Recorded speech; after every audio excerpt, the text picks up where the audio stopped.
प्यारे बच्चों, आज हम बात करेंगे इतिहास के तीसरे चैप्टर की।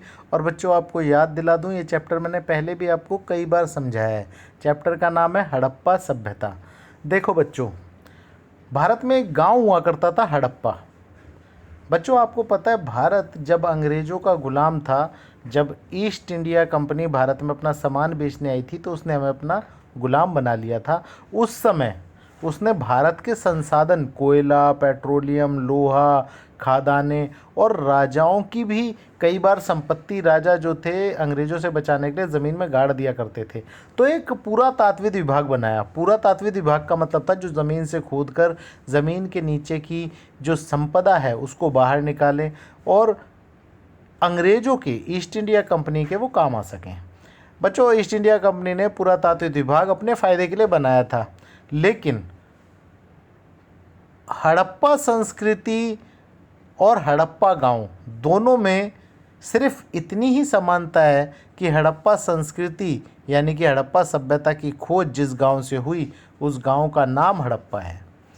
बच्चों, इसकी शुरुआत कुछ ऐसे हुई कि एक ईस्ट इंडिया कंपनी का अधिकारी था।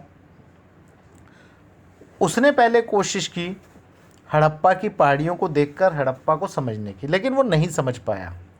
उसके बाद ईस्ट इंडिया कंपनी ख़त्म हो गई और भारत ब्रिटेन का गुलाम बन गया।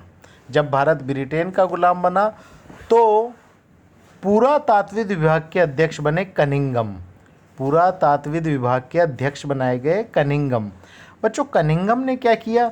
उसने भी भारतीय संस्कृति सभ्यता को समझने की या भारतीय सभ्यता को खोजने की कोशिश नहीं की और भारतीय धार्मिक पुस्तकों पर ही भरोसा दिखाया।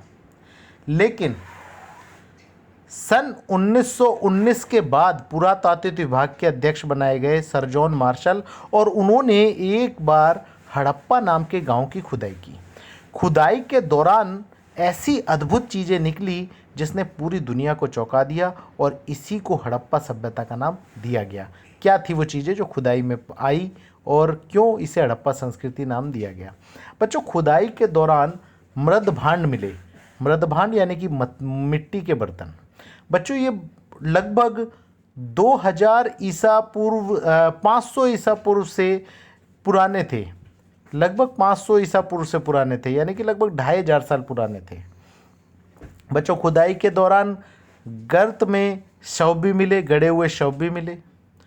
बच्चों, खुदाई के दौरान मोती, माला, मनके भी मिले, ईंटें भी मिली, जानवरों की हड्डियां भी मिली, जिससे पता चला कि 2500 साल पहले भी भारत के अंदर एक संस्कृति थी। लोग रहा करते थे, खाना खाया करते थे, पक्के मकानों में रहा करते थे और मरने के उपरांत शरीर को दफनाया जाता था। कई चीज़ें इससे पता चली। अनाज के अवशेष भी मिले बच्चों, जिससे पता चला हमने खेती करना भी सीख रखा था। तो ये 2500 साल पुरानी सभ्यता हड़प्पा नाम के गांव की खुदाई के कारण सामने आई, जिसे हड़प्पा संस्कृति कहा गया। बच्चों, हड़प्पा संस्कृति में एक जगह मोहनजोदड़ो भी है। बच्चों, मोहनजोदड़ो एक ऐसी जगह है जहाँ पर नगर बना हुआ है और ये नगर दो हिस्सों में बना है। एक ऊपरी नगर जिसे दुर्ग कहा जाता है और एक निचला शहर जहाँ पर बहुत सारे छोटे छोटे मकान हैं और इसे निचला शहर कहा जाता है। बच्चों, दुर्ग में बड़े बड़े 3 ही कमरे हैं और वो किले की तरह बनाया गया है। इससे पता चलता है यहाँ पर विशेष काम किए जाते थे, यानी कि शादी ब्याह या कोई समारोह वो वहाँ दुर्ग में किया जाता था, उस बड़े किले में किया जाता था, ऊपरी हिस्से में किया जाता था। और जो निचला शहर था उसमें लोग खुद रहा करते थे, क्योंकि हजारों मकान एक जैसे हैं। बच्चों, इसके अंदर सड़क, गली निर्माण योजना और जल निकास प्रणाली दोनों महत्वपूर्ण हैं। सड़कें गलियों को 90 डिग्री पर काटती थी और पानी को घर से बाहर निकालने के लिए छोटी नाली को पक्की नाली से जोड़ा हुआ था और पक्की नाली, जो नाली बनी हुई थी वो पक्की ईंटों से बनी हुई थी। बच्चों, हड़प्पा संस्कृति में लोग आभूषण पहनने का शौक़ रखते थे। ये पता चलता है आभूषणों को तोलने वाले बाट और तराजू जो 2500 साल पुराने पाए गए हैं हड़प्पा संस्कृति की खुदाई के दौरान। इतना ही नहीं बच्चों, चुनहुदड़ो नाम की एक जगह थी जहाँ पर बहुत सारे आभूषण, कटे हुए शंख, कटी हुई धातुएं मिली, जिससे पता चलता है वो शिल्प कला का एक केंद्र था। बच्चों, बाट चट नमक से और मोहरे सेलखड़ी नामक पत्थर से बनाई गई थी। ये था चैप्टर हड़प्पा संस्कृति, याद रखना।